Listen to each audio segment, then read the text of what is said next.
हटा के बता।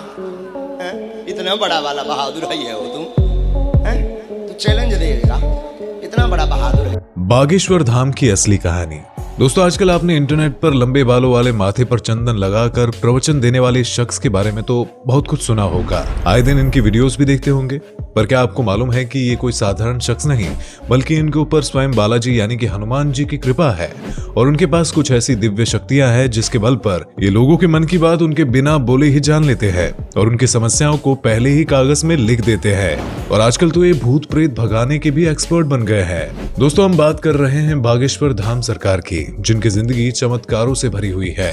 और आज हम इनके बारे में कुछ ऐसी ही बातें जानेंगे जिन्हें सुनकर आप हैरान हो जाएंगे, क्योंकि ये बाहर से जितने चमत्कारी है, अंदर से इनकी जिंदगी उतनी ही ज्यादा संघर्षों से भरी हुई है। और इन दिव्य शक्तियों को प्राप्त करने के लिए बागेश्वर धाम सरकार का संघर्ष भी बहुत बड़ा है।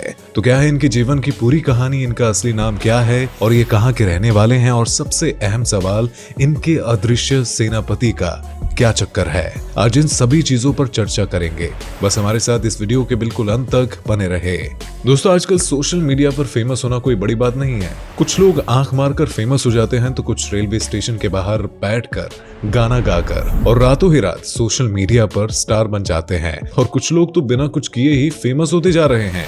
लेकिन जब बात बागेश्वर धाम सरकार की आती है तो इनकी जिंदगी बाकी वायरल हुए लोगों से बहुत ही ज्यादा अलग है, क्योंकि ये वायरल होने के लिए चमत्कार नहीं करते हैं, बल्कि अपने चमत्कारों की वजह से वायरल होते जा रहे हैं। कहा जाता है कि इनके ऊपर स्वयं हनुमान जी की कृपा बनी हुई है और उन्हीं की कृपा से इनके पास असीम शक्तियां हैं, जिनकी सहायता से बागेश्वर धाम सरकार किसी के भी मन की बात को पहले से ही जान लेते हैं और कागज पर उनकी समस्या भी लिख देते हैं। जब कोई शख्स स्टेज पर जाकर अपनी परेशानी बताता है तो बागेश्वर सरकार उसे अपने लिखे हुए पन्ने को पढ़ाते हैं और जिसे देख इंसान दंग रह जाता है। आखिर उसकी परेशानी बागेश्वर सरकार को पहले से कैसे पता चल गई? और आजकल तो यही भूत प्रेत भगाने के लिए एक्सपर्ट बन गए हैं। इनके दरबार पर आपको अलग अलग तरह की हरकतें करते हुए लोग नजर आ जाएंगे और बाबा उन सभी के भूत को चुटकियों में छू मंतर कर देते हैं। और अब तक उन्होंने दर्जनों भूत भगाए होंगे। अगर देखा जाए तो हमारे देश में बाबाओं की कोई कमी नहीं है। आपको एक से बढ़कर एक बाबा देखने को मिल जाएंगे, जिनमें से कुछ अपने आप को भगवान बताते हैं तो कुछ फिल्में बनाकर सुपर हीरो बनना चाहते हैं। और आजकल वो सभी जेल की हवा खाते हुए नजर आ रहे हैं। लेकिन भारत में बागेश्वर सरकार के तौर पर मशहूर ये बाबा सबसे अलग है।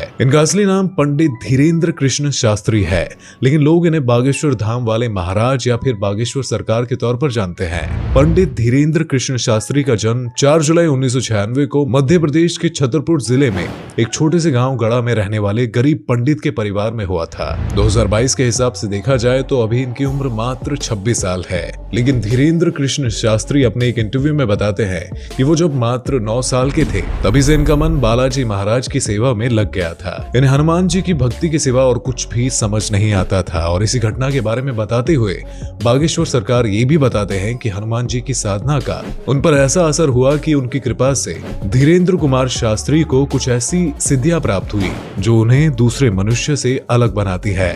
आपको बता दें कि धीरेन्द्र कुमार शास्त्री ने अपनी शुरुआती शिक्षा अपने दादाजी के साथ रहकर प्राप्त करी और कहा जाता है कि उनके दादाजी भी अपने समय के बहुत बड़े विद्वान शास्त्री हुआ करते थे और उन्हें भी कुछ दिव्य शक्तियां प्राप्त थी। इनके दादाजी भी दिव्य दरबार लगाकर लोगों की समस्याओं का हल करते थे और धीरेन्द्र कुमार शास्त्री अपने दादाजी को ही अपना गुरु मानते हैं, क्योंकि अपने दादाजी के साथ रहकर ही इन्होंने रामायण और गीता जैसे धार्मिक ग्रंथों का अध्ययन किया और ईश्वर की भक्ति में लीन हो गए। पर अगर हम इनकी प्रारंभिक शिक्षा के बारे में बात करें तो इन्होंने अपने गाँव के ही एक स्कूल में 8वीं तक पढ़ाई करी थी और फिर उसके बाद अपनी आगे की पढ़ाई पूरी करने के लिए धीरेन्द्र कुमार शास्त्री गांव से 6 किलोमीटर दूर जाया करते थे, क्योंकि इनके गांव में केवल 8वीं तक की पढ़ाई की सुविधा थी। उसके आगे की पढ़ाई के लिए इन्हें काफी दूर जाना पड़ा था और ठीक ऐसा ही इन्हें अपने ग्रेजुएशन के टाइम पर भी करना पड़ा। 12वीं की शिक्षा प्राप्त करने के बाद धीरेन्द्र कुमार शास्त्री ने बैचलर ऑफ आर्ट्स में अपना ग्रेजुएशन पूरा किया। लेकिन अपने ग्रेजुएशन के दिनों से ही धीरेन्द्र कुमार अपने दादाजी की तरह ही बालाजी महाराज की सेवा करने में लग गए थे। आपको बता दें कि इनके घर के पास बालाजी यानी कि हनुमान जी का बहुत पुराना मंदिर है, जहां पहले इनके दादाजी दरबार लगाया करते थे। लेकिन इनके दादाजी की मृत्यु के बाद दरबार कुछ सालों तक खाली रहने लगा। लेकिन धीरेन्द्र कृष्ण शास्त्री ने हनुमान जी की सेवा करनी नहीं छोड़ी। तभी तो कुछ ही समय में धीरेन्द्र के ऊपर बालाजी और उनके स्वर्गीय दादाजी की ऐसी कृपा हुई कि उन्हें असीम शक्तियों का एहसास होने लगा। उन्हें महसूस होने लगा कि वो लोगों के मन की बात पहले से ही समझ सकते हैं और उनके दुखों का निवारण भी निकाल सकते हैं। इसीलिए धीरे धीरे धीरेन्द्र कृष्ण शास्त्री ने लोगों के कष्टों को दूर करना शुरू कर दिया। और जब इन्हें विश्वास हो गया कि इनके अंदर भी अपने दादाजी की तरह ही दिव्य शक्तियां आती है, तो इन्होंने भी अपना दरबार लगाकर लोगों की मदद करनी शुरू कर दी। और यहीं से लोग इन्हें बागेश्वर धाम सरकार के नाम से जानने लगे। और जहां अब ये मंगलवार और शनिवार को अपना दरबार लगाते हैं और जिसकी अर्जी लगती है धीरेन्द्र उसे अपने पास बुलाते हैं और उसकी समस्या को उसके बिना कुछ बोले उसके सवाल और उसके सवालों का हल एक पर्ची में लिख देते हैं। अब कई सारे लोग धीरेन्द्र कृष्ण शास्त्री के इस चमत्कार को ढोंग कहते हैं और कुछ को इनके चमत्कारों पर विश्वास नहीं होता है। लेकिन बहुत बड़ी संख्या में ऐसे लोग मौजूद हैं जो धीरेन्द्र कृष्ण की हर एक बात को सच्चा मानते हैं। इनके दरबार में जाने वाले इनके चमत्कारों से पूरी तरह अवगत है। इन्हें मालूम है कि धीरेन्द्र कृष्ण शास्त्री कोई आम इंसान नहीं है। वैसे आपका बागेश्वर धाम सरकार के चमत्कारों पर क्या कहना है? क्या आप इन्हें सच्चा मानते हैं या फिर आपको भी ये सब कुछ ढोंग लगता है? अपना ये जवाब हमें कमेंट में बताना बिल्कुल ना भूलें। दोस्तों, धीरेन्द्र कृष्ण शास्त्री केवल भारत में ही नहीं बल्कि पूरी दुनिया में अपने दरबार लगा चुके हैं और हजारों लोगों की भीड़ को इकट्ठा करके उनकी मदद कर चुके हैं। कुछ लोग तो इन्हें भगवान समझते हैं तो कुछ महिलाएं इन पर अपना दिल भी हार बैठती है और केवल इन्हें एक नजर देखने के लिए ही इनके दरबार पर पहुंच जाया करती है। अब जाहिर सी बात है, जिस देश में बाबाओं को इतना ज्यादा बदनाम किया गया है, वहां पर अगर कोई 26 वर्षीय शख्स अपनी दिव्य शक्तियों से लोगों को हैरान करेगा तो सवाल तो उठेंगे ही। और उन्हीं सवालों का जवाब ढूंढने के लिए कई मीडिया कर्मी बाबा के दरबार भी जा चुके हैं।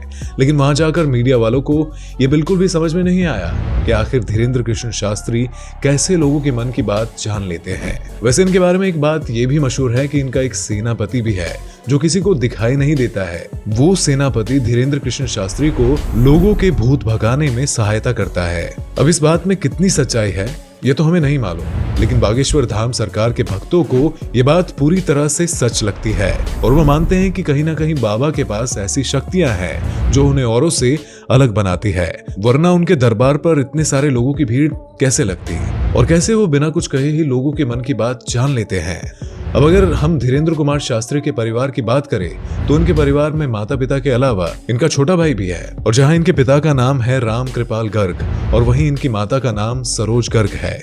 इसके अलावा आप इनके परिवार की कुछ तस्वीरें साफ साफ देख सकते हैं जहां ये अपने गांव में अपने परिवार वालों के साथ ही रहते हैं। इतनी बड़ी हस्ती होने के बावजूद भी इन्होंने अपने रहन सहन का तरीका बिल्कुल भी नहीं बदला। ये गाँव में ही साधारण लोगों की तरह ही रहते हैं। और जबकि अगर हम इनके इनकम की बात करें तो दोस्तों उसके बारे में सुनकर आपके कान खड़े हो जाएंगे, क्योंकि अपने गांव के बाहर कहीं पर भी दरबार लगाने के लिए ये लाखों रुपए चार्ज करते हैं। इनके प्रवचन बहुत ही महंगे होते हैं और हालांकि ये अपने सोशल मीडिया अकाउंट से भी अच्छे खासे पैसे कमा लेते हैं, क्योंकि उस पर भी ये काफी ज्यादा एक्टिव है और उनकी वीडियोस और उनके प्रवचन देखने वाले लोगों की कोई कमी नहीं है। और अगर हम इनके नेटवर्थ की बात करें तो दोस्तों अभी तक तो इसकी कोई भी जानकारी नहीं मिली है, लेकिन हाँ, जिस हिसाब से ये बाबा लोगों के बीच प्रचलित है और उनके दरबार में हजारों लोगों की भीड़ जुटती है, उसे देखकर ये कहना गलत नहीं होगा कि ये करोड़ों रुपए के मालिक बन चुके हैं। एंड ऑल टोटल दोस्तों अगर कहा जाए तो बागेश्वर धाम सरकार लोगों की नजरों में एक दिव्य इंसान है जिनके अंदर साधारण लोगों से कहीं ज्यादा शक्तियां मौजूद है। तभी तो वो आसानी से सभी के मन की बातों को जान लेते हैं। पर आपको इनके बारे में क्या लगता है? आपका क्या ख्याल है? ये कमेंट में बताना बिल्कुल ना भूले। और इसी तरह की इंटरेस्टिंग और इन्फॉर्मेटिव वीडियोस को लगातार देखते रहने के लिए चैनल को लाइक, शेयर और सब्सक्राइब जरूर करें। धन्यवाद। दोस्तों, आपको स्क्रीन पर 2 और वीडियोस दिखाई दे रही हैं, जिसे देखने के लिए स्क्रीन पर क्लिक करें।